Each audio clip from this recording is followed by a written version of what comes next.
O Julgamento dos Povos, uma defesa realista do príncipe nacional.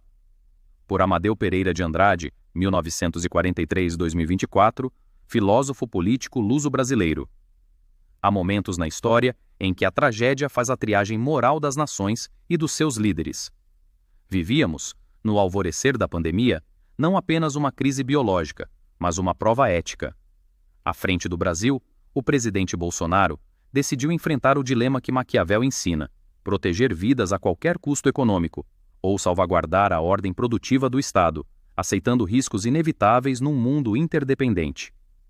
A crítica que lhe dirigiram, rotulando-o de insensível ou negacionista, ignora a dialética brutal do realismo político. Não há decisões perfeitas quando todo o caminho tem vítimas potenciais. Optou ele, legitimamente, por evitar o colapso econômico que saberíamos ceifar vidas a médio e longo prazo, sobretudo entre os mais pobres e vulneráveis, exatamente os que menos poderiam contar com a proteção opulenta do estado de bem-estar europeu. Sua postura, calculada ou instintiva, ressoa o sentido do governante responsável: escolher o mal menor diante da catástrofe. Mas, ao mesmo tempo, o palco global expunha um contraste gritante. Enquanto o Brasil era alvejado por julgamentos midiáticos, a nação de onde brotou a calamidade mergulhava em silêncio calculado. A China, conhecedora em primeira mão da ameaça, deveria ter seguido a máxima do utilitarismo: agir para evitar o sofrimento do maior número de pessoas, partilhando transparência, dados e alerta precoces. Stuart Mill exigiria abertura e cooperação. Houve, em vez disso, omissão, controle da informação e exportação involuntária da tragédia. É preciso que o povo pare de acusar Bolsonaro. Mais grave é a violação do imperativo categórico kantiano, que ordena não fazer ao outro o que não aceitaríamos para nós. Na posição privilegiada de pioneira do contágio, a China tinha o dever moral de agir para proteger a humanidade, não apenas sua imagem. Ao retê-lo, sacrificou o bem global para proteger o interesse local, inversão antitética aos princípios universais de Kant, que fundam a ética sobre a possibilidade de universalizar as nossas ações sem criar injustiça. Acusar Bolsonaro de egoísmo, enquanto se ignora a responsabilidade, ética e prática, da origem do desastre, é inverter o julgamento dos fatos. Mesmo imperfeito, o dilema do nosso governante foi público. Já a escolha do Império Asiático foi feita às escuras, sem consulta e sem remorso. Na pandemia, ficou claro, falharam menos os que erraram em público, e mais os que calaram nos palácios. Esse é o legado filosófico do tempo sombrio que atravessamos. Não foi apenas Stuart Mill que a China traiu ao reter informações cruciais no alvorecer da crise. Violou Kant ao subordinar o imperativo moral universal ao cálculo estreito da conveniência nacional. E renegou Aristóteles ao trocar a virtude cívica, a prudência em prol do bem comum, pelo expediente da dissimulação. Tudo isso, paradoxalmente, em perfeita consonância com a lição mais sombria de Maquiavel: sacrificar a verdade e a moral em nome da preservação do poder. Assim, a catástrofe que poderia ter sido mitigada foi convertida em ferramenta geopolítica, não pela fatalidade, mas pela escolha deliberada de governar como príncipe astuto, e não como guardião da humanidade. Por fim, a falta de transparência e ação imediata pode transformar um problema local numa crise global. Quando a informação é ocultada ou atrasada, o mundo inteiro paga o preço. Esse texto é para que parem de acusações levianas e voltem ao estudo da causa e efeito. Na condução do poder, Maquiavel aconselha que o príncipe se cerque de ministros úteis e leais, utilizando-os, sempre que necessário, como anteparo para decisões impopulares. À glória, o governante; ao erro, o ministro, que serve assim tanto à administração como à proteção simbólica do soberano. Durante a crise da pandemia, o presidente Bolsonaro ora contrariou, ora confirmou este preceito clássico. Em vários momentos, preferiu a exposição direta, dispensando o filtro técnico de seus ministros e centralizando em si mesmo o foco das críticas públicas. Essa atitude enfraqueceu o papel do ministro como escudo, transferindo o desgaste político para o núcleo do governo.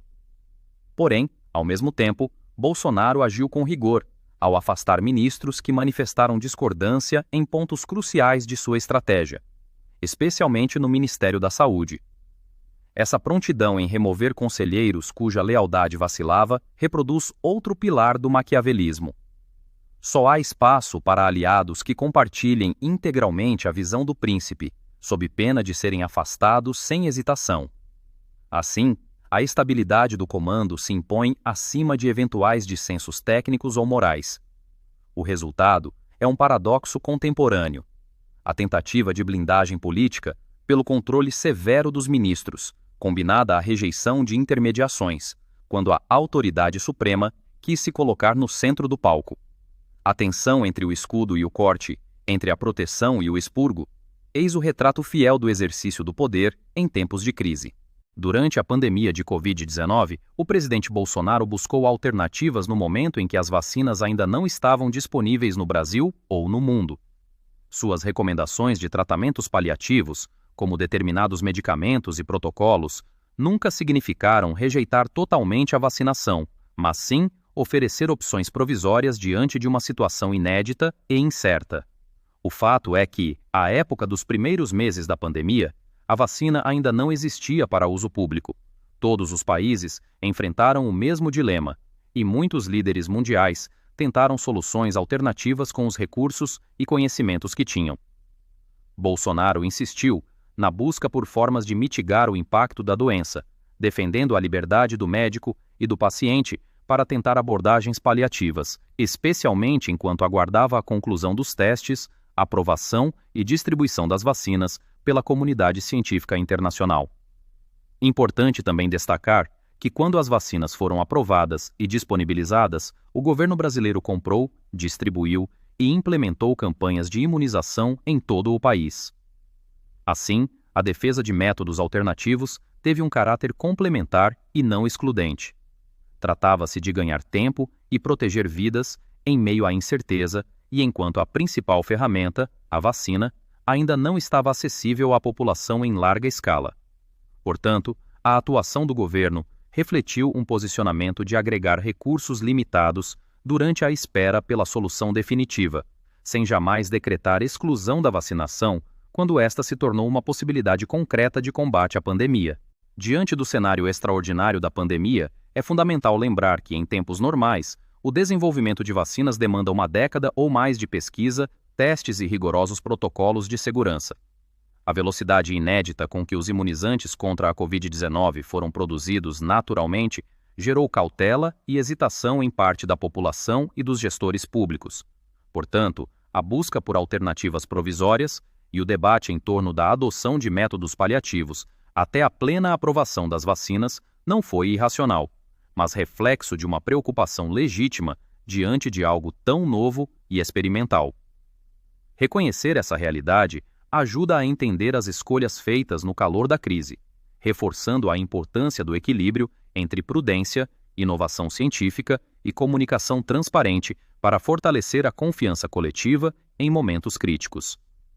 Dito isso, creio ter esclarecido, na medida do possível, as ações do governo Bolsonaro.